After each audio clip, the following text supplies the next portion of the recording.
All right, let's take a stab at this guy. 2x cubed minus 7x plus 4, and I'm dividing by x minus 1. I think I'm going to hit long division polynomial, so I'm going to put the x minus 1 out here. And I simply do this. Let's see.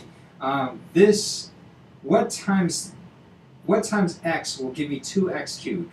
Well, I know I need an x squared, and I'll probably need a 2 out there.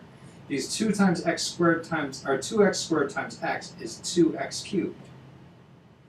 I need to remember to multiply this by every single thing inside of my divisor. And so I'll have a negative 2x squared. All right, here's something that I've actually forgot to do. This thing has an x cubed term. It can have an x squared term. It has an x and it has a no variable or a constant added to the end. What I'm going to do as kind of a placeholder.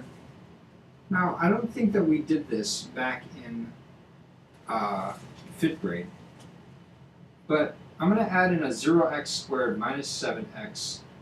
Was it plus 4? Yeah.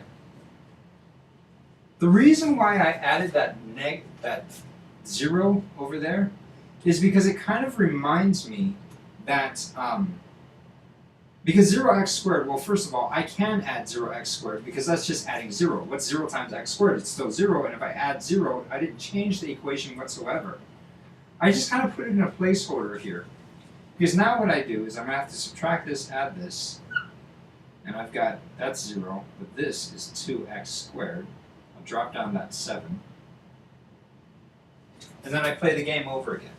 I need that placeholder in there just to kind of remind me, help me align my things. If not, it gets all convoluted and then it gets a little bit dicey and you don't really like doing that.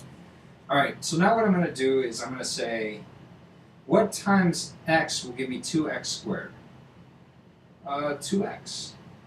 Let's multiply it through. This is 2x squared. This is minus 2x. I'm going to subtract and add. And then I have negative 5x plus 4. Okay.